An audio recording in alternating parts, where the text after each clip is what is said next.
অভিযোগ হচ্ছে শাসানো হয়েছে শুধু নয়, একেবারে প্রশ্ন করেছেন কেন ফিরহাদ হাকিমকে, সেজন্য তাদের বাংলার বাড়ির প্রকল্প আটকে দেওয়া হবে। এইটা কারা করলো, কি ঘটেছে, অভিযোগ কি দেখো। আমার রান্নাঘরে জল যায়, ওই ড্রেনে জল দিয়ে আমি হাত দিয়ে মুছি পরিষ্কার করি। আমার ঘরে লোক গেছে 8 বার চিঠি নিয়ে। এ হলো সব বিজেপির লোক, দাদাকে বদনাম করার চেষ্টা হচ্ছে এখান থেকে। আমাদের মুখ্যমন্ত্রী মমতা ব্যানার্জিকে বদনাম করার জন্য চেষ্টা। মুখ্যমন্ত্রী মমতা বন্দ্যোপাধ্যায়ের বিধানসভা কেন্দ্র, এবারেও তিনি এখানকার তৃণমূল প্রার্থী। শনিবার সেই ভবানীপুরেই দলনেত্রীর হয়ে প্রচারে গিয়েছিলেন ফিরহাদ হাকিম, আর তিনি এলাকায় থাকতেই জল জমা নিয়ে ক্ষোভ উগড়ে দিলেন এলাকাবাসীদের একাংশ। পাল্টা তৃণমূল কর্মীদের বিরুদ্ধে উঠল মুখ বন্ধ রাখতে হুমকির অভিযোগ। শনিবার এভাবেই উত্তেজনা ছড়ায় ভবানীপুরের 82 নম্বর ওয়ার্ডে। ভবানীপুর কেন্দ্রে মমতা বন্দ্যোপাধ্যায়ের হয়ে প্রচার করতে বেরিয়েছিলেন ফিরহাদ হাকিম। তিনি জনসংযোগ স্থাপন করছিলেন এবং সেই জনসংযোগ স্থাপন করাকালীন আচমকাই ঠিক আমরা এইখানে যেখানে রয়েছি সেখানে কিন্তু বেশ কয়েকজন মহিলা তারা কিন্তু রীতিমতো ফিরহাদ হাকিমকে ঘিরে তারা অভিযোগ করতে থাকেন যে এখানে জল জমার দীর্ঘদিনের সমস্যা।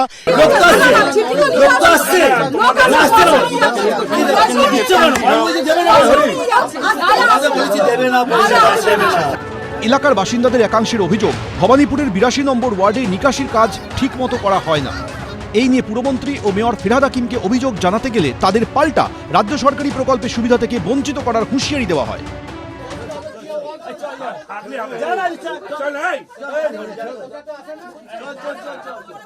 আমি বললাম, দাদা আমাদের বাড়ি দীর্ঘদিন নোংরা একটা জল জমে থাকে, আমাদের সমস্যা এখানে।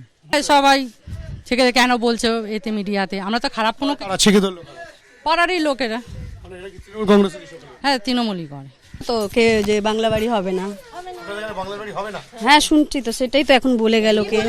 জনসংযোগের সময় এলাকার বাসিন্দাদের নালিশ নিয়ে ফিরহাদ হাকিম জানিয়েছেন, মানুষের অভাব অভিযোগ শুনতেই গিয়েছিলেন তিনি। তৃণমূলের একাংশের বিরুদ্ধে এলাকার লোকেদের মুখ বন্ধ করতে চাওয়ার অভিযোগ যদি সত্যি হয় তাহলে সেটা উচিত হয়নি। কিছু ড্রেন ফেটে গেছে, সেইগুলো এখন পাইপ লাইন 9 ইঞ্চি পাইপ লাইনের কাজ শুরু হয়ে গেছে অলরেডি। তো এদেরকে বললাম আর 2-3 মাস অপেক্ষা করো। এখন একটু ওরা নম্র হয়ে যাচ্ছেন, নির্বাচন এসে গেছে, রাজ্যের মুখ্যমন্ত্রীকে বলতে হচ্ছে যে তিনি 365 দিন ভবানীপুরের মানুষের সঙ্গে থাকেন। 29 এপ্রিল দ্বিতীয় দফায় ভবানীপুর বিধানসভা কেন্দ্রে ভোট, যে কেন্দ্রের দিকে নজর রয়েছে গোটা দেশের। কিন্তু প্রশ্ন হলো, মমতা বন্দ্যোপাধ্যায় জিতুন বা শুভেন্দু অধিকারী, এলাকাবাসীদের এই অভাব অভিযোগগুলো কোনো দিন মিটবে কি? হিন্দোল দে, শিবাশিস মৌলিক, এবিপি আনন্দ, কলকাতা। বৈশানরদা, তার মানে কোনো প্রশ্ন করা যাবে না, নিকাশিতে সমস্যা হচ্ছে, এলাকায় বাড়িতে জল জমে রয়েছে, সেটা তিনি বলতে পারবেন না? এটাই তার অপরাধ? আর বললেই তাকে হুমকির মুখে পড়তে হবে, শাসানি দেওয়া হবে, সরকারি প্রকল্প বন্ধ করে দেওয়া হবে?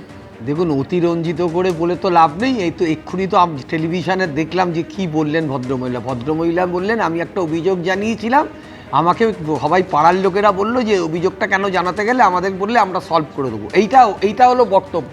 এবার সেটাকে যদি বলা হয় তৃণমূল কর্মীরা প্রশ্ন করা যাবে না, প্রশ্ন করলে তাকে হুমকি দিচ্ছে, শাসানি দিচ্ছে, কই একবারও তো ওনারা বললেন না আমাদের শাসানি দিচ্ছে। বললে আমার শাসানি হতো, বললে আমার শাসানি হতো। অদ্ভুত কথা, ওটা এই যে অতিরঞ্জিত করে বলা, বানিয়ে বানিয়ে তিলকে তাল করে দেখানো, এটা তো অনেক দিন ধরে চলছে। বৈশানরদা, আপনি একটু ভিজুয়ালটা দেখে নিন, আপনি একটু দেখে নিন এটা কি হচ্ছে। আপনি ব্যাখ্যাটা দেন, এটা কি করছেন? এটা কি শাসানি বলে? ওটা শাসানি বলে? অন ক্যামেরা, এটা অন ক্যামেরা, অন আর অফের মধ্যে ডিফারেন্স। এটাকে আপনি শাসানি বলবেন?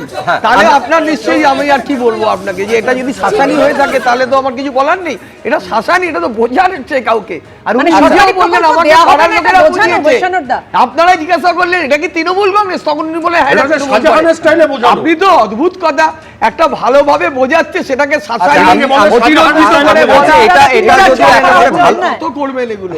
এটা যদি ভালোভাবে বোঝানো হয় সায়ন্তনা, তাহলে ফিরহাদ হাকিমকে এই কথা কেন বলতে হলো? যেটা হয়েছে অভিযোগ সত্যি হলে সেটা ঠিক হয়নি। অভিযোগ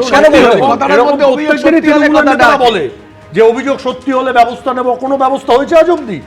যে দলের নেতা হচ্ছে শাহজাহান জাহাঙ্গীর, সেই দলের এরকমই হবে, আর সেই দলের এই ভবিষ্যৎ আছে। আর যে দলের এনকাউন্টার হয়, যে দলে মানুষকে এনকাউন্টার হবে তো,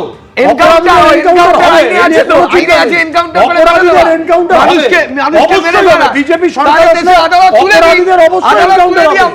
যারা তৃণমূল কংগ্রেস এই ধরনের কাজ করছে তারা যদি অপরাধ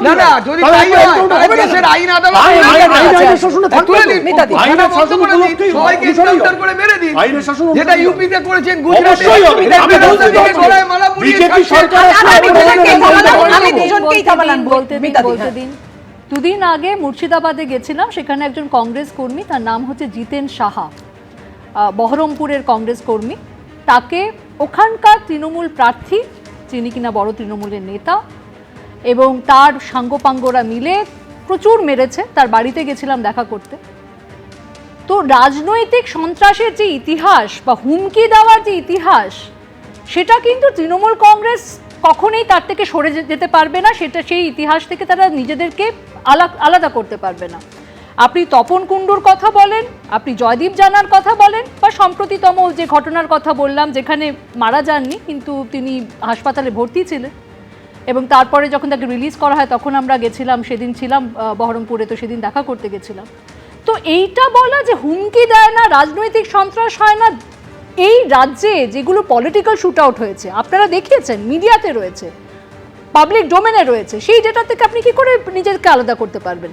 তো ল অ্যান্ড অর্ডার তো রাজ্যের রেসপন্সিবিলিটি। তো যদি রাজনৈতিক সন্ত্রাস হচ্ছে, যদি দাঙ্গা হচ্ছে, তাহলে কে তার অ্যাকাউন্টেবিলিটি নেবে? এবং এখন নয় আপনি নির্বাচন কমিশনকে দেখাতে পারেন, ট্রান্সফার্ড অফিসার্সদের কথা বলতে পারেন, অজুহাত দিতে পারেন, কিন্তু যখন এমনি সময় দাঙ্গা হয়, এমনি রাজনৈতিক সন্ত্রাস হয়, ওপেন ডে লাইটে শুট আউট হয়, সেই অভিযোগ থেকে আপনি কি করে আপনার সরকারের অ্যাকাউন্টেবিলিটি মনে করেন না যে দাঙ্গা কথাটা ভারতবর্ষের রাজনীতিতে শুরু করেছে বিজেপি? এই ধর্মে বিজেপি তো টুপিতে লোকে রাজনীতি করে, বিজেপি তো দাঙ্গাবাজ তো, কিন্তু আপনি আপনার অ্যাকাউন্টেবিলিটি থেকে কি করে সরে যেতে পারবেন? শান্তম, না দেখুন, অস্বীকার করে তো লাভ নেই। এখন এই পশ্চিমবঙ্গের রাজনৈতিক সন্ত্রাস বহু বছরের পুরনো। আমরা সিপিএম এর আমলেও প্রচুর রাজনৈতিক সন্ত্রাস দেখেছি, নিজেও ব্যক্তিগতভাবে সেগুলো ফেস করেছি। আর তৃণমূল তো সমস্ত সীমারেখাকে অতিক্রম করেছে।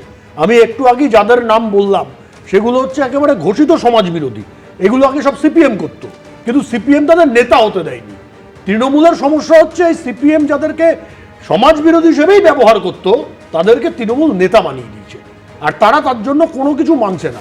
দেখুন, আপনি ভাবুন, একজন পুলিশ অফিসার মার্ডার হয়ে গেল কলকাতা শহরের মতো জায়গায়, গার্ডের নিচে, এখনো কোনো কনভিকশন হয়েছে? দেখুন, হুমকির প্রসঙ্গ যখন এলো, ভবানীপুরে অভিযোগটা কি যে তৃণমূলের নেতা কর্মীরা ফিরহাদ হাকিমকে প্রশ্ন করায় ভোটারদের, সাধারণ ভোটারদের তারা হুমকি দিয়েছেন। এবিপি আনন্দ, এগিয়ে থাকে, এগিয়ে রাখে।